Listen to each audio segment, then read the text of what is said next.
Hey everyone, I'm Adam from the Does It Hold Up podcast, here with our review for Black Panther Wakanda Forever. This is an interesting movie, to say the least. It is visually really appealing. They've definitely upgraded the CGI since the first movie where everything looked rubbery. This feels real and lived in. Namor is an excellent, I guess, villain, but he's not really a villain.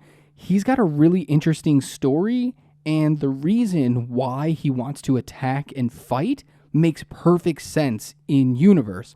And the actor's just really good as well, really convincing, and you definitely want to watch every time he's on screen.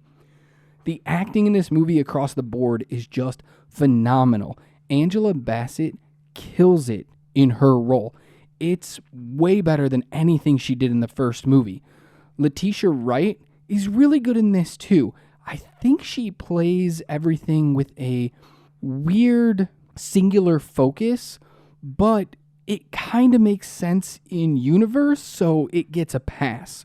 Now, real world events affected this movie, and you can see that in every way that matters in this movie.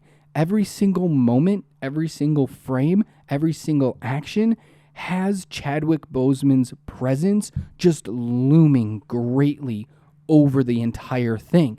And it's hard to escape that shadow. And I think that's where the movie really falls short. It feels very rushed and put together just to get a movie out and meet a deadline without really focusing on where the story should go after his untimely passing. So when you take a really great director and writer and put together a really great cast, but you rush a product, it's not very good. I think if this movie had an extra year or even 6-7 months, it would have been better because they just don't know how to move forward away from Chadwick Boseman's T'Challa.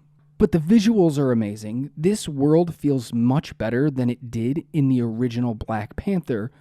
It feels more lived in, it feels more vibrant, even though there's a darkness to it. And the way that they interact with the rest of the world feels so natural after the events of the first movie. Another down, though, is this is one of the most depressing movies I've watched in a long time. There's no up moment. Usually when you see a superhero movie, there's a moment where everybody in the crowd cheers. Superhero landing, picking up a weapon for the first time, just something great that the whole crowd can get behind.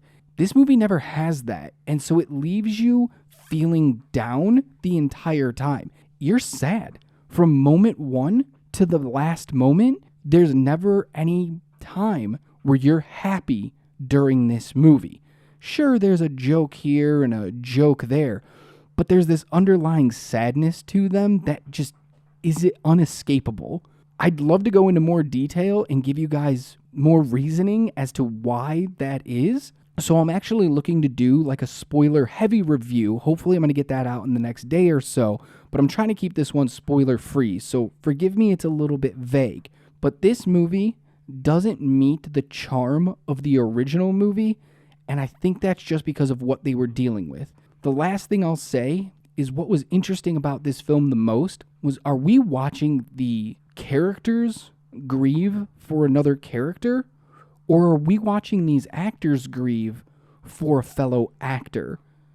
And I think that's really what pushes all these performances above what I expected them to be. In this review, this movie's going to get a B. I would love to give it a higher grade, but I just think this movie felt like it was 4 movies in one, that they were trying to connect with a tragedy, and it just fell flat for me. Make sure you look out for a spoiler review coming in the next few days where I can really break down why it got this grade. And until then, keep watching movies.